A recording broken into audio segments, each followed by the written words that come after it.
La charla que está a punto de comenzar entre Jorge Fontevecchia y Ernesto Tenenbaum, justamente para analizar todo lo que viene sucediendo y las repercusiones de las denuncias contra el expresidente. Los escuchamos, Tenenbaum y Fontevecchia. Por su ex mujer, como por haberla golpeado salvajemente, es un momento, con las fotos, con los chats, etcétera, es un momento realmente conmocionante que tiene efectos anímicos sobre la sociedad, que tiene efectos de agenda, que tiene efectos políticos a largo plazo. Jorge Fontevecchia, ustedes saben, es el dueño y editor general de la editorial Perfil, y está en línea con nosotros. Jorge, un gustazo saludarte. ¿Cómo te va? ¿Cómo estás, Ernesto? ¿Qué día, Y sí, son días muy bravos. A ver, contanos, ¿qué pensás, qué sentís, qué se te ocurre? Mira, lo que me parece más relevante, por lo menos lo que a mí me llama la atención, es la relación que establece parte de la cámpora entre el abuso de género, abuso de posición dominante, no con Fabiola, sino con la propia vicepresidente, con Cristina Fernández de Kirchner. Y la idea, en tu gran nota del día de ayer, creo, de antes de ayer, en donde se planteaba directamente esto por una especie vos lo discutías, por una especie de carácter transitivo, que entonces explicaba que Alberto Fernández tenía un problema con las mujeres. Y me parece que ahí está el núcleo del tema. ¿Cómo arrastra esto a Cristina Kirchner o no? Y si esto arrastra al mismo tiempo al kirchnerismo en su conjunto. ¿Por qué? No sé, vos sabés que las fotos y lo que empezó a suceder ya hace 2 días me generaron cierta reminiscencia con los bolsos de López, con determinadas imágenes que catequizan un momento y que hacen que después de eso no haya retorno. Pero déjame que te pregunte a vos, ¿qué te produce esto? No, me estoy preguntando, creo que tiendo a pensar que también es un momento más de un cambio de época. Creo que hay una bisagra, creo que el peronismo queda desierto de liderazgo, porque aunque no se atrevan a decirlo, quien puso a Alberto ahí fue Cristina, como quien puso a Scioli, como quien puso a cada uno, como quien puso a Massa finalmente.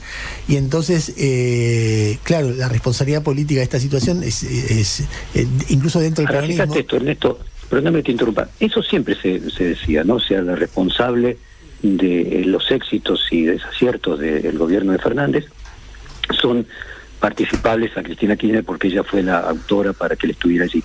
Pero parece que ahora hay otro tema, que es que se agrega la idea de que en realidad Alberto le hacía bullying a Cristina, que en realidad era Alberto el que tenía un problema con las mujeres y el Alberto era el que abusaba de una posición dominante, lo que contrasta mucho con la sensación que daba en cada uno de los actos públicos en el que Cristina parecía hacerle bullying a Alberto, ¿no? Parece que hay otro elemento crucial. Jorge, ¿cómo fue cambiando tu imagen a lo largo del tiempo de Alberto? Porque yo recuerdo los conflictos cuando empezó el kirchnerismo y después, no sé, cuando asumió él, ¿qué pensaste? ¿Qué pensás ahora? ¿Cuál es la mirada general del personaje? A ver, nosotros tuvimos la peor relación con Alberto Fernández en la época que era jefe de gabinete. Nosotros no lo conocíamos, teníamos una mirada a priori muy negativa, y él se encargó, probablemente en el momento también de la pandemia, de construir una relación en la que nos fue cambiando la imagen. O sea, la sensación que yo tengo es de 2 Alberto Fernández. Aquel primero de la época de Néstor Kirchner, en el que supongo que cumplía las órdenes de Néstor Kirchner, y el último de presidente, que me pareció un carácter totalmente distinto a aquel. Ahora, vos lo conocés de hace más tiempo que yo, porque vos lo conocías de la época que era jefe de gabinete, cuando nosotros no teníamos ningún trato con él.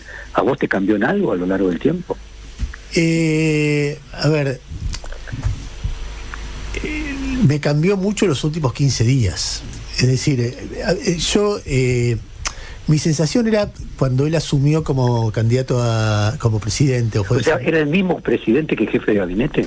¿Era el mismo carácter? Yo no recuerdo cómo era como jefe de gabinete, porque no había hablado un par de veces, pero no tenía una relación habitual.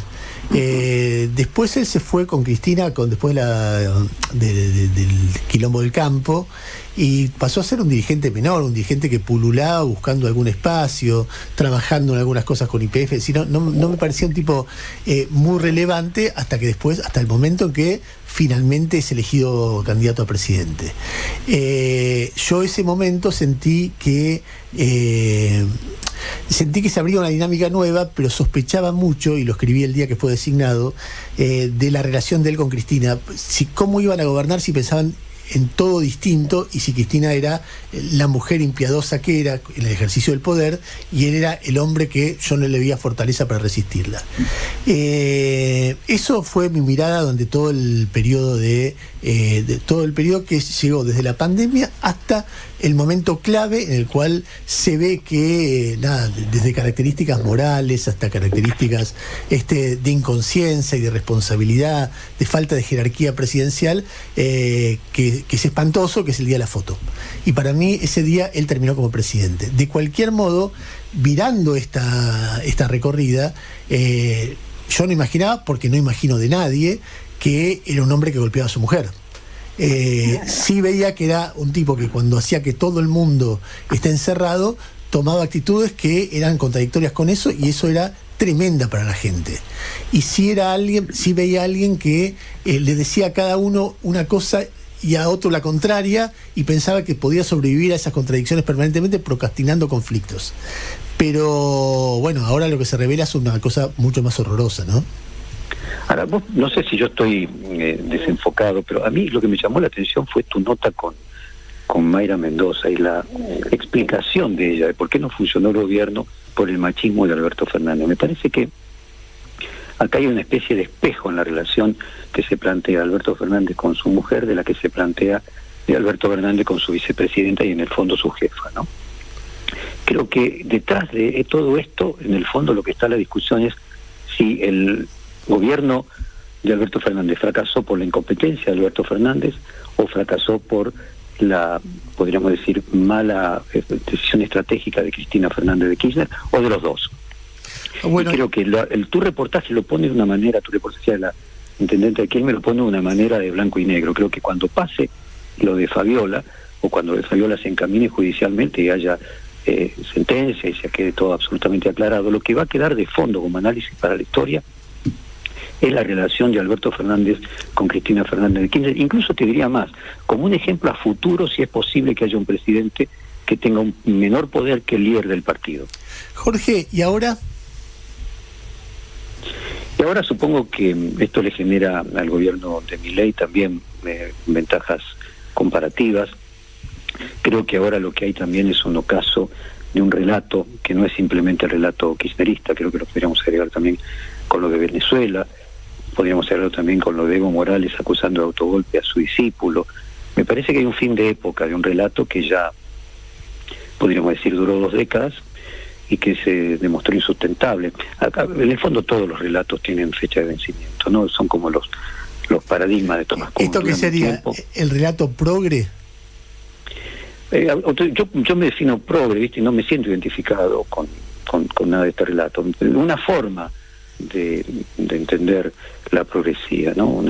Hay veces que, si vamos a un tema etimológico, hay gente que quiere conservar el status quo y hay gente que quiere que haya progreso. O sea, si uno lo coloca directamente en una posición de semántica, en líneas generales todas las personas deberíamos ser progresistas. Entonces yo creo que hay una usurpación, no una usurpación, una interpretación, una hermenéutica de lo que sea. Lo que quedó claro es que de esa manera no se logra aumentar la calidad de vida de la gente. Es decir, ¿te acordás aquello de Aristóteles? Te iba a preguntar... Todos queremos ser felices, discutimos en la forma de poder llegar a hacerlo, ¿no? Yo creo que lo que quedó claro es que de esa forma no. ¿Qué es lo que más se mostró frustrada? ¿Qué es lo que más te preocupa de Milei, si es que hay algo que te preocupa? No, me preocupa su carácter, me preocupa el grado de inteligencia emocional, me preocupa aquello de que si le va mal ojalá le vaya muy bien, porque si le va mal no va mal a todos, y si le va muy bien ojalá continúe manteniendo las normas democráticas. O sea, ¿te preocupa que mantenga las normas democráticas? Pero no porque sea una persona antidemocrática, no, lo creo una buena persona, no. El tema que me preocupa es el grado de estabilidad emocional que puede hacer en determinado momento por su carácter, podríamos decir, fogoso, cometer algún error que vaya más allá de su propia voluntad o de tratar de producirle mal a alguien, ¿no? Jorge, te mando un abrazo grande y muchas gracias por el diálogo, Y de lo mismo a vos, Ernesto. Muchísimas gracias. En otra línea estaba escuchando a Ale Berkovich, que lo molestamos, estaba de vacaciones, y nos interesaba escuchar